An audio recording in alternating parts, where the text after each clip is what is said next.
Жогорку кеңеш саясий сезонду ашты. Кезектеги сессиянын расмий ачылышы 15 мүнөткө созулду. Депутаттарды кандай маанилүү иштер күтүп турат? Бишкекте заманбап стилдеги мектеп пайда болду. Борбордогу 98-чи орто билим берүү жайынын ачылыш аземине президент Сооронбай Жээнбеков катышты. Абактагы саясатчы Садыр Жапаровдун иши боюнча Эмилбек Каптагаев башкы прокурорго ачык кат жазды. Ал тиешелүү кылмыш ишин кайра карап чыгууну өтүнгөн. Улуттуу алар чай салуу жайында чыккан өрт боюнча Токойго зыян келтирүү беренесинин негизинде кылмыш иши козголду. Кырсыктын себептерин аныктоо иштери жүрүүдө.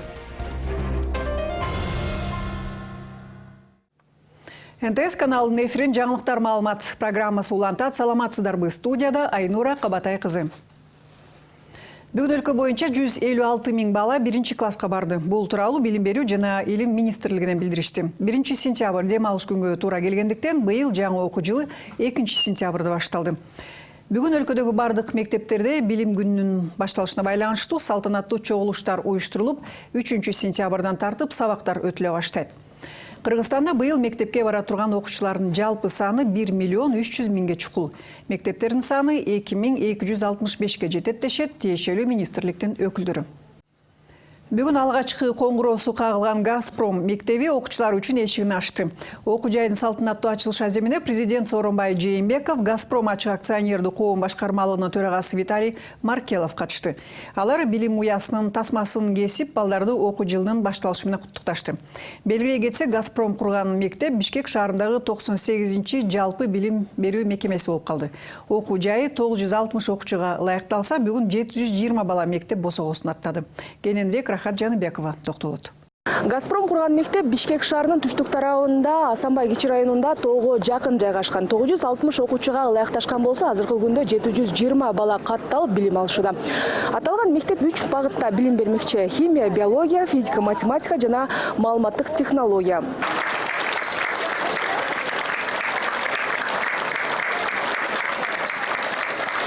Бүгүн алгачкы коңгуроосу кагылган мектеп жаңы окуу жылына эшигин ачып, аземге президент Сооронбай Жээнбеков, Газпром ачык акционердик коому башкармалыгынын төрагасынын орун басары Виталий Маркелов да катышты. Алар билим уясынын тасмасын кесип, балдарды окуу жылынын башталышы менен куттукташты. Церемония открытия школы Газпром Татарстан.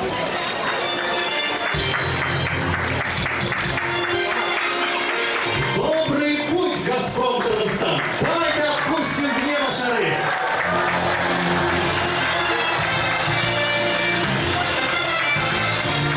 Бардык кыргызстандыктарды, сиздерди бүгүнкү билим күнү менен чын жүрөгүмдөн куттуктайм. Мына бүгүн сиздер менен чогуу бирдикте ушундай эң алдыңкы үлгүдө салынган мектептин аземине мына катышып атабыз. Бул дагы көрсөткүч Кыргызстан менен Россиянын ортосундагы иликтүү кызматташтыктын көрсөткүчү. Газпром өзүнүн ишин Кыргызстанда баштагандан бери биздин экономикага, Кыргызстан экономикасына 35 миллиард сом инвестиция салды. Мына бүгүн билим тармагында дагы жаңы долбоор проект менен башталып, ошонун ачылышына биз көп атабыз. Мен ушул билим берүү тармагындагы ушул проекттин башталышына салым кошкон баардык тараптарга терең ыраазычылык билдирем. И баарына тең ийгиликтерди каалайм. Баладан кымбат ата энеге эч нерсе жок. И ата эне өз баласына өзүнө тилебегенди Кудайымдан ар дайым тилейт. Ошо тилегеңерди Кудайым берсин. Балдарыңар биз элибиздин, мамлекетибиздин керегине жараган, ишенген, белдүү, элибиз таянган, мамлекет таянган уул кыздардан болсун, келечектери кең болсун, ден соолуктары бекем болсун. Мекенибизди, Кыргызстаныбызды Кудайым колдой берсин. Ушундай жакшы объекттер биздин Кыргызстаныбызда салына берсин. 3 года тому назад было принято решение 3 жыл мурда биз меморандумга кол коюп, курулуш иштери башталган эле. Биз алдыбызга койгон максатка жеттик. Заманбап мектеп салынды деп ойлойм. Санкт-Петербург шаарында убагында Сергей Пушкин окуган лицей бар. Бул мектепте дал ошол стилде курулду. Бул билим берүү мекемеси Кыргызстанда эмес, Россияда да эң мыкты мектептердин бири болуп саналат.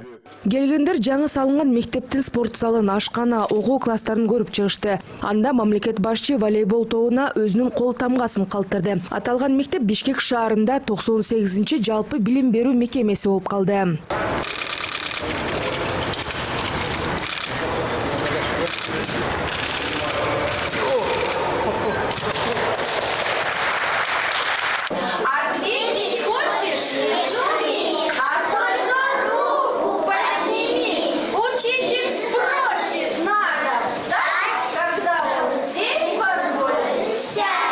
Мында билим алгандардын 20%-ын ден соолугуна мүмкүнчүлүгү чектелген балдар түзөт. Ошондой эле токтом боюнча 5% квота өзгөчө ийгиликтерге жетишкен балдарга берилген. Окуу жай азырынча муниципалдык болуп эсептелет. Бирок билим берүү министрлиги аталган билим берүү мекеменин статусун республикалык деңгээлге жогорулатууну көздөп жатканы белгилүү болду. В настоящий момент установлена оплата 22 тысячи сомов.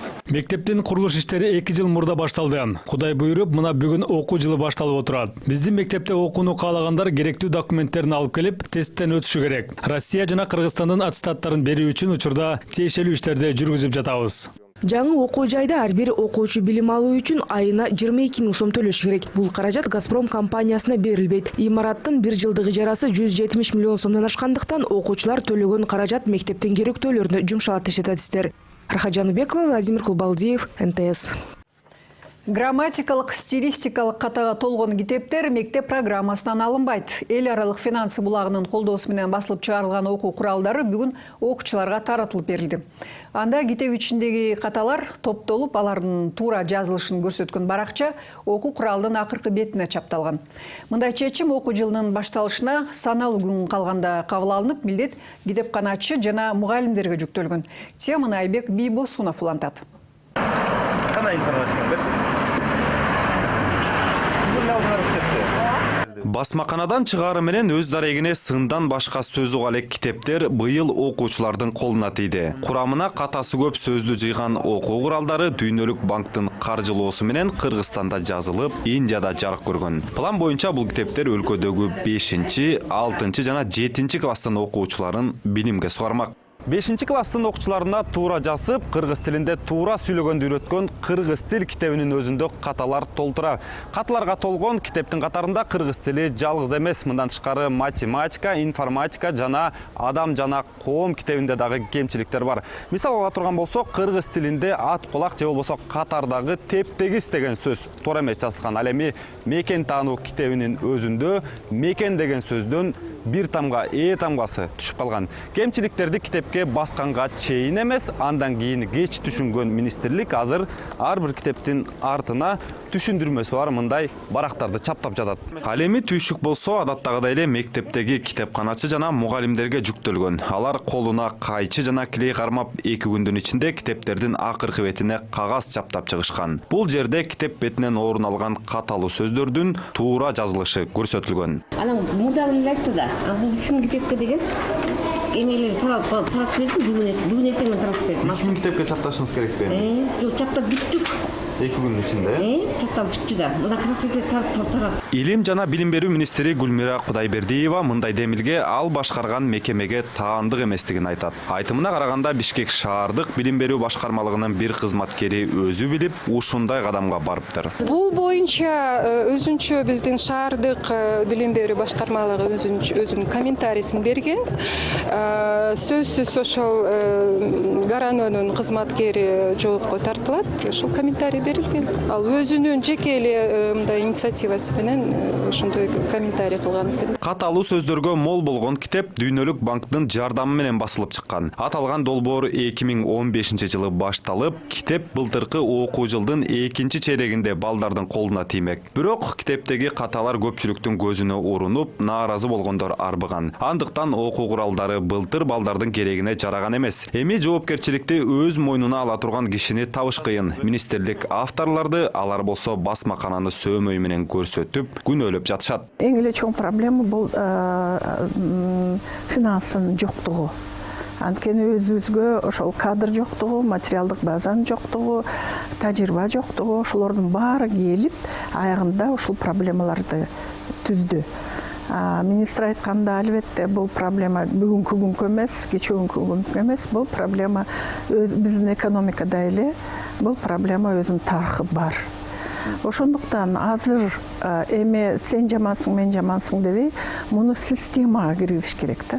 Журналист жана мектеп жашындагы баласы бар Гүлмира Үметалиева күнөөнүн баары министр Гүлмира Кудайбердиевада деп эсептейт. Анткени тамганы түшүрүп, же болбосо кыска сүйлөмдөн бир нече ката кетирген көрүнүш биринчи жолу кайталанып жаткан жок. Баарынан өкүнүчтүүсү, ката басылган китепке катыштыгы бар адамдар бүгүнкү күнгө чейин өз кызматында отурганы дейт Үметалиева. Окуучулардан, ушу ата-энелерден Кудайбердиева биз канча айттык, эске алган жок. Каталар үчүн ата-энелерден, балдардан да кечирим сурап койгон жок. Бирок урматтуу биздин мекендештер, ката китеп менен окуп атасыңар. Бул Кудайбердиева турганда ката китептер кайрадан колуңарга келе берет. Биздин жаш бөбөктөр бизди кечиргиле, биз сиздерге жакшы, татыктуу китеп бере албаган мамлекет болуп атканыбызга кечирим сурайбыз. Билим берүү жана илим министри аталган китептер боюнча териштирүү жүрүп, окуу куралдарын жазууда жаза баскан адамдар жазаланат деп билдирүүдө. Бирок катага толгон китептер кызматын кыла берет. Анткени аларды басып чыгарууда ири суммадагы каражаттар коротулган. Айбек Бийбосунов, Урмат Мамбеталиев, НТС. Жаңы окуу жылында мектеп босокосуна эмес, эмкана имаратынын эшигин аттаган мектеп окуучулары Чүй областынын Калуу айылындагы мектептин эскилиги жетип, учурда ал жараксыз абалга кептелип калган. Мындан улам өзгөчө кырдаалдар министрлиги тарабынан мектептеги окуу процессин токтотуу чечими чыгарылып, балдардын алгачкы билим күнү аймактык эмканада өттү. Жарактан чыккан мектепте 150дөн ашуун бала билим алат. Эми бир эмес, Бурана жана Калуу айылдарынын эли жаңы окуу имаратына муктаж.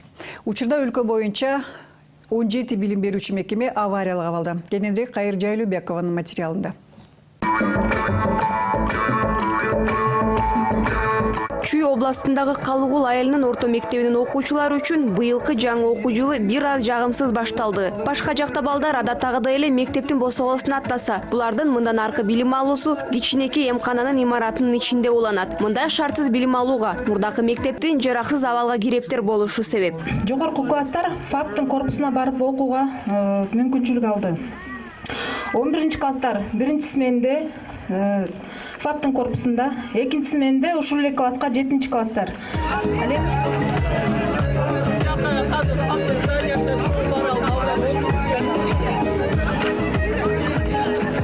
11 класстын окуучусу Жаркынай Асан кызы окууну бүтөрүгө аз калганда бир имараттан экинчиге көчүп окуганга нааразы. Билимге умтулган зирек кыз ал 1 класска киргенде эле мектеп авариялык абалда болгонун айтат. Бирок мындай жагдайга карабастан айыл балдардын билим алууга аракети күч экени байкалат. 2013-жылдан бери мен билишимче ошол мектеп салынат деп келатат бизге. Мен анда 5-класс болчумун. 5-класстан бери мына мен жалгыз эмес, бүт окуучулар деле күтүп жатышат да качан мектеп салынат деп. Шарттарыбыз дегеле бир начар болчу да. Мен кичинекей кезимде келгенде билем да, мына кышадан суу акчу, полдорубуз эски болчу. Азыр деле ошондой да. Баскан турганынын мындайча кандай ыңгайсыздык алып келчү да. Аймакты тейлеген медицина жайында болгону 3 бөлмө бар. Алардын тардыгына карабастан ар биринде 2 нөмөт менен 2 класс жайгаштырылган. Ал эми имараттын кире беришин усулканага айлантып алышкан. ФАПка батпай калган балдар эски мектептин өтө кооптуу эмес бөлүгүндө билим алышууда. Ал эми сабак өтүүгө таптакыр эле бөлмө жетпей калган окуучулар үчүн атайын түндүк көтөрүлгөн. Токмок шаарынын борборунан бир нече эле километр алыстыкта жайгашкан айылда мектеп окуучулары боз үйдө билим алганы жатышат. Учурда эскилиги жеткен мектепте бардыгы болуп 150 бала окуйт. Чүй областындагы Чүй районунун Тынымсейит Оңолбаев аттындагы орто мектеби 1929-жылы салынган. Учурда бул мектеп өлкө аймагындагы эң эски мектептердин бири болуп саналат. Окуу жайдын эскилиги жеткен соң мында жылына бир нече жолу оңдоп түзөө иштери жүргүзүлүп турат. Бирок мындай иш аракеттерге карабастан жан чачым күндөрү окуу жайдын шыбынан суу агып турат. Ал эми мектеп илгери салынгандыктан анын дуалдары ошол замандын талабына ылайык баткак жана саман жаңадан шып алган. Ал эми мектептин полдору болсо мына өзүңүздөр көргөндөй мынтип кыйчылдап турат. Жалпысынан бул мектепте окууга эч кандай шарттар каралган эмес. Быйылкы окуу жылында болсо приемка учурунда бизде мектеп кабыл алынган жок. Окуу процессин токтотууга деген чечим чыгарылды. Мынакей өзүңөр көргөндөй мектептин жаракалары мына момтуп кетип, мектепте 12 контрамарка жагылат. Ал 12 контрамарканын баарынан ис чыгат. Терезелер болсо ошо 29 салынгандан бери мындай желдеткенге эч мүмкүнчүлүк жок. Эски терезелерди алып түшсө эле кулап, урап түшө тургандай абалда. Анан кийин өзүңөр көргөндөй потолоктун баары бул ийилген, түшкөн, бирок биз өзүбүздүн күчүбүз менен ошо потолокторду момдай мына материалдар менен өйдө көтөрүп, тарттырып, эптеп мынакей ремонт иштерин жүргүзүп келатканбыз. Тынымсейит Оңолбаев атындагы мектеп 2011-жылы эле авариялык абалда деп табылып, өзгөчө кырдаалдар министрлиги бир эмес бир нече жолу тийиштүү бүтүмдү чыгарып берген. Мектеп директору жана айылдык кеңештин депутаттары соңку жылдардан бери жаңы мектеп салып берүү өтүнүчү менен кайрылбаган жагы калган эмес. Бирок эч кандай жыйынтык боло элек. Жогорку жактан аябай баш эле мындай карабайт биз жактачы. Өкмөт жактан карабайт. Өзүбүз ошо жергиликтүү кеңештин балдары менен барып кайрылсак мифинге аягындачы бүт эле жерге кайрылып чыктык былтыр. Анан аягында монтип эле айтты, ачык элечи. Айылыңарда жогорку кеңеште иштеген депутатыңар барбы же министриңер барбы деп, жок десек, ошолор чуркаса силерге мектеп келип салынат. Алар болбоюнча мектеп салынбайт деп. Айтсак ФАПка батасыңар, бул кички корпуска батасыңар деп атат. А ФАП менен кички корпуска батканда 2 айыл бар, 350 түтүн 2 айыл.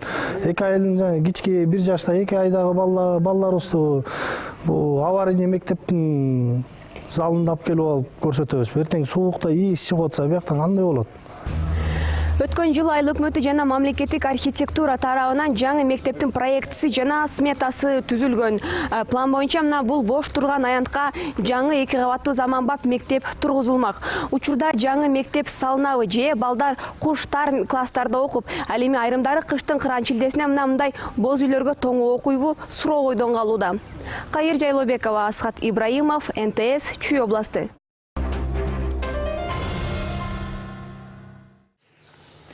Жогорку кеңеш бүгүн өз ишин баштады. Кезектеги сессиянын расмий ачылышына 120 депутаттын баары келбесе дагы жарымдан көбү катышты.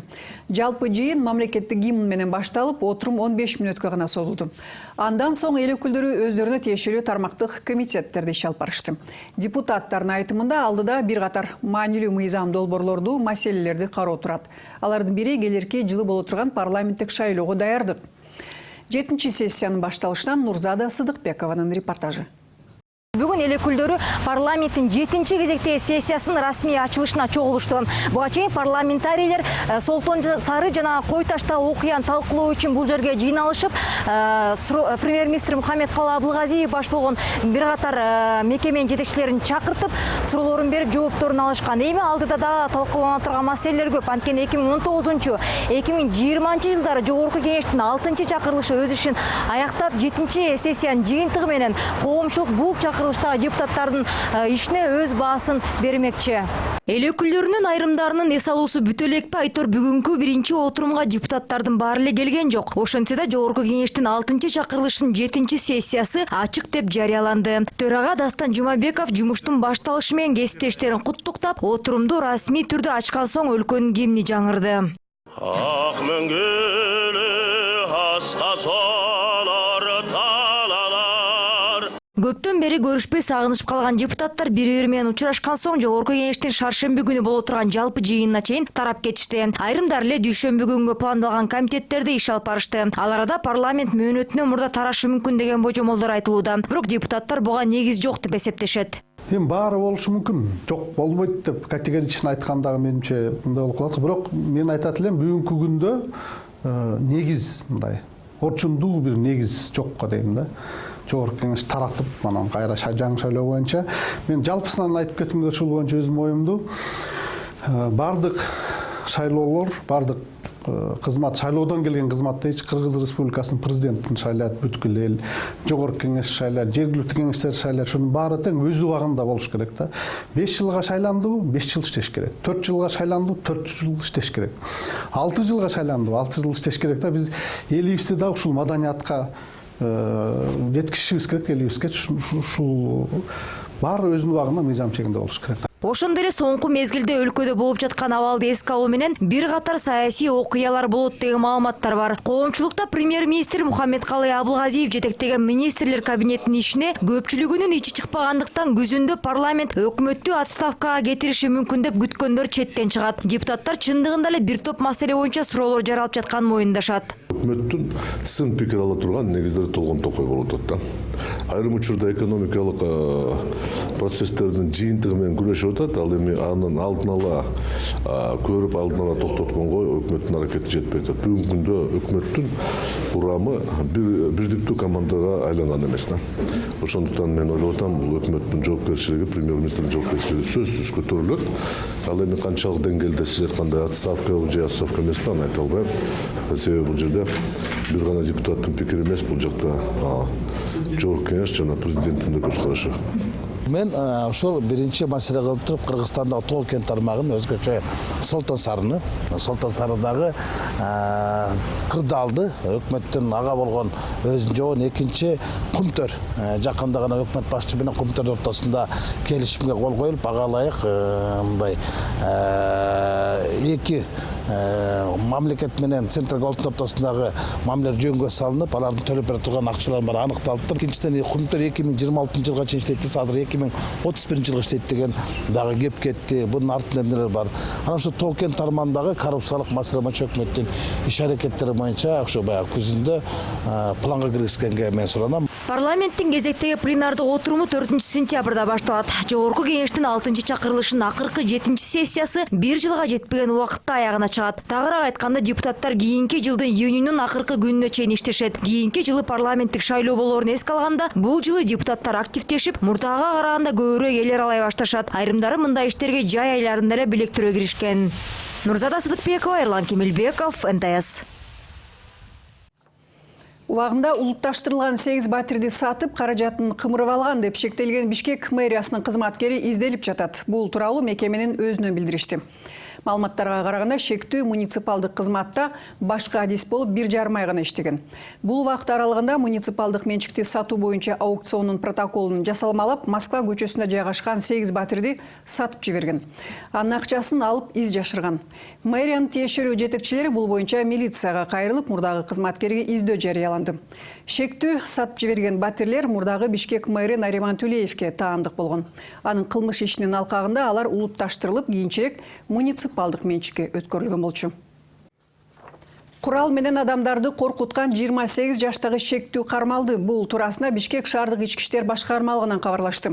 Маалыматтарга караганда 31 август күнү бир жаран Бишкектин 1 май райондук милициясына кайрылып, аны калаанын Исанов менен Киев көчөлөрүнүн кесилишинде бир адам автоматка окшош курал менен атып салам деп коркуткандыгын айткан. Шектүү борбордогу ири сода борборлорунун биринен кармалып, анын жол тандабасынын ичин тинткенде аңчылык мылтыгы Калашников автоматына окшош кара түстөгү страйкбол куралы, 51 патрон жана 4 даана магазин табылган. Андан сырткары кара түстөгү аскердик каска, сумка жана рюкзак чыккан. Кармалган адам Бишкек шаардык милициясынын убактылуу кармоочу жайына киргизилип, ага карата бейбаштык беренесинин негизинде текшерүү иштери башталды. Ысык-Көл областынын мурдагы губернатору Эмилбек Каптагаев камактагы Садыр Жапаровдун иши боюнча башкы прокурорго ачык кат жазды. Ал өзүнүн кайрылуусун Фейсбуктагы баракчасына жарыялап, анда Каптагаев өзүнүн барымтага алуу боюнча Садыр Жапаровдун катышын тастыктаган бир дагы күбө болбогондугун жана эч кандай дооматы жок экендигин билдирген.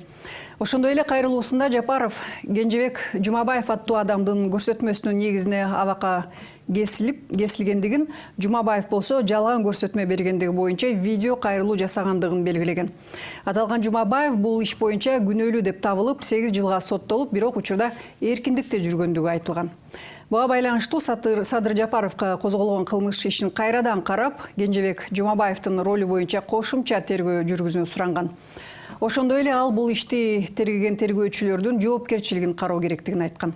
Саясатчы Садыр Жапаров 2013 жылы Караколдо митинг уюштуруп, Ысык-Көлдүн ошол кездеги губернатору Эмилбек Каптагаевди барымтага алган деген айыптын негизинде 2017 жылдын мартында камакка алынып 11 жыл 6 айга кесилген. Жаңы төрүлгөн баласын сатууга аракет кылган келин менен 2 дарыгер 5 жылдан эркинен ажыратылды. Бул тууралуу жогорку соттон кабарлашты. Эске салсак, окуя ушул жылдын февраль айында болгон. Анда 10 күн мурда көз жарган 25 жаштагы келин ооруканада иштеген 2 кызматкер менен бирге ымыркайын саткан. Укук коргоо органдарынын кызматкерлери алардын бирин 5000 сом алып, ымыркайды берип жаткан жеринен колго түшүргөн. Кийин ал аркылуу кылмышка тиешеси бар 2 аял кармалган. Ымыркай 190 000 сомго баалангандыгы белгилүү болгон. Түндө Бишкектин Чыңгыз Айтматов проспектисинде бир унаа күйүп кетти. Өзгөчө кырдаалдар министрлигинин маалыматтарына караганда кырсык ак кеме мейманканасына жакын жерде болгон. Анда BMW машинасынын айдоочусу өрт коопсуздугун сактабагандыктан унаа өрттөнүп кеткен. Айдоочу жабыркаган эмес. Ошондой эле кече Бишкектин Мисарош жана Профсоюз көчөлөрүнүн кесилишинде жол кырсыгы катталып, андан 3 киши жабыркады. Жол кыймылынын коопсуздугун көзөмөлдөө башкармалыгынын маалымат кызматынын билдирүүсүнө караганда кырсык саат 16:30 болуп, анда Volkswagen жана Mazda унаалары кагышкан. Натыйжада Volkswagen унаасы оодарылып кеткен. Ошондой эле Бишкек-Ош автожолунда да Mercedes-Benz Sprinterдин айдоочусу да унааны башкара албай калып, машина жолдон чыгып оодарылып кеткен. Жабыркагандарды куткаруучулар келгенче башка унаалар алып кетишкен. Улуттук аларча эс алуу жайындагы чыккан өрт боюнча токойго зыян келтирүү беренесинин негизинде кылмыш иши козголду. Учурда кырсыктын себептерин аныктоо иштери жүрүүдө. Сейилбактагы өрт кече чак түштө толугу менен өчүрүлгөн. Учурда ал жерде 10 куткаруучу нөмөттө туруп көз салууда. 31 августта аларча эс алуу жайында тутанган от 30 гектарга жакын аянтты каптаган. Аны өчүрүүгө 200гө чукул куткаруучу тартылган болчу. Кырсык катталган эс алуу жайындагы абал менен Дастан Жолдошов таанышып келди. Аларча жаратылыш паркы азыркы учурда анын бир бөлүгүн минтип өрт каптап гүлгө айланып отурат. Адистер Тилсиз жоонун кесепетинен улам 30тан ашык гектар жер күйүп кеткенин айтышууда.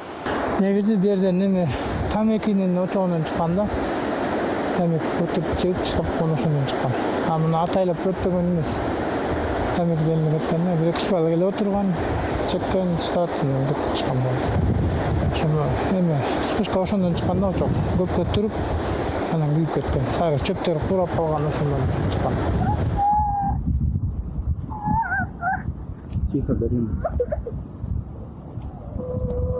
Окуяга күбө болгондор өрт дал ушул жерден башталганын айтышууда. Тутанган оттон келип чыккан өрттү көргөндөр алгачкы мүнөттөрдө эле өзгөчө кырдаалдар министрлигине кабарлашкан. Андан сырткары жергиликтүү тургундар дагы өрттү өчүрүүгө тартылган. Жыйынтыгында жалпы 700 адам өрттү өчүрүшкөн. Айылдын байтык айыл өкмөтүнүн балдары келип, 6 айылдын балдары, жаш балдар келип, аябай чоң жардам беришти кетти. 300 балдар келди го айылдан. 6 айыл местныйлар да. Ошондо айылдын тургундары, Кашкасуу айылдын тургундары, Алчалы, Байтик, Башкарасуу, бияктан Койташ, Арашан, тияктан Сокулук. Ким эметкен чалгандары келе баштады да. Ошо где-то 8:30 өчүрүп калдык. Ошо 8:30-9-го жакын полный өчтү да. Анан биз ылдый түштүк. Бирок адистер өрттүн калдыктары дагы деле калып калышы мүмкүн деген ойдо. Ошондуктан өзгөчө кырдаалдар министрлигинин 30 кызматкери жана 7 Токай чарба кызматкери күнү-түнү кайтарууга алып, өрттүн калдыктарын өчүрүшүүдө.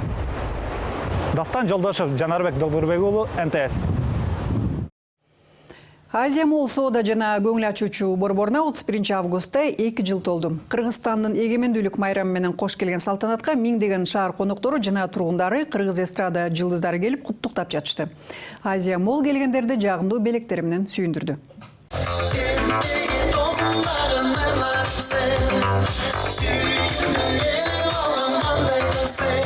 Азия Мол соода жана көңүл ачуу борбору 2017 жылы 31 августта кардарлар үчүн эшигин ачкан. Ал убакыттан бери жөн эле соода борбору эмес, шаардыктардын эс ала турган сүйүктүү жайына айланды. Бүгүнкү күндө борбор өлкө боюнча жалгыз мол болуп эсептелет. Күн сайын аталган жайга 17 миңдей Бишкектин тургундары жана коноктору келип көңүл ачып, керектүү буюмдарын сатып алып турушат. Мындан улам соода көңүл ачуучу борбордун туулган күнү менен куттуктап келгендердин саны көп болду. 31 августа мы сегодня отмечаем. 31 август Азия Азия Молдун туулган күнүн белгилеп жатабыз. Бизге 2 жыл толуп отурат. Бул күн Кыргызстандын көз карандысыздык майрамына туш келүүдө. Биз аябай кубанычтабыз. 2 жыл ичинде биз көптөгөн ийгиликтерге, бийиктиктерге жетиштик. Бизге көптөгөн белгилүү брендтер, ижарачылар жана франшизалар кирди. Мурдагы биздин кардарлар болсо, азыр жакын досторубуз болуп калды. Алар биздин бардык иш-чараларга келип бизди колдоп турушат.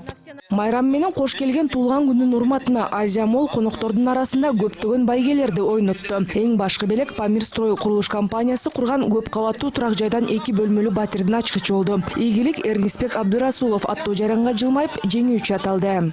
Аябай толкунданып жатам, мен мындай болушун күткөн эмесмин.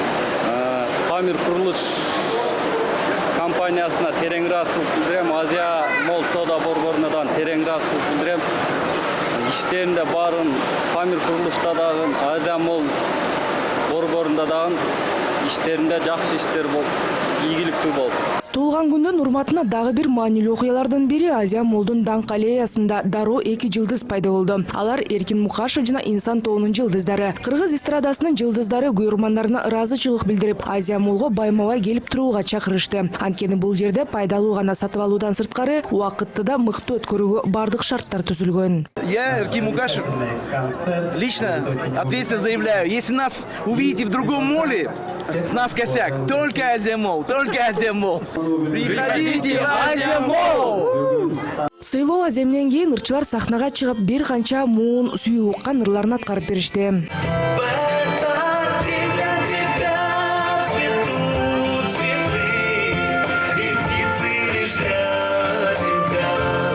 Муну менен күтүлбөгөн сюрприздер бүтүп калган жок. Майрамдын конокторуна таттуулар да берилди. Азия Моллдун туулган күнүнүн урматына Куликов кондитердик үйү эң чоң торт жасап берген. Азия Молл жүзгөчөсүн андан дагы ашырып берсе. Туулган күн Азия Моллдун гимнин презентация кылуу менен аякта. Гимн Эркин Мукашев, Эркин Мейрканов, Инсан тобу Аяр жана репер Бегиштин аткаруусунда жаңырды.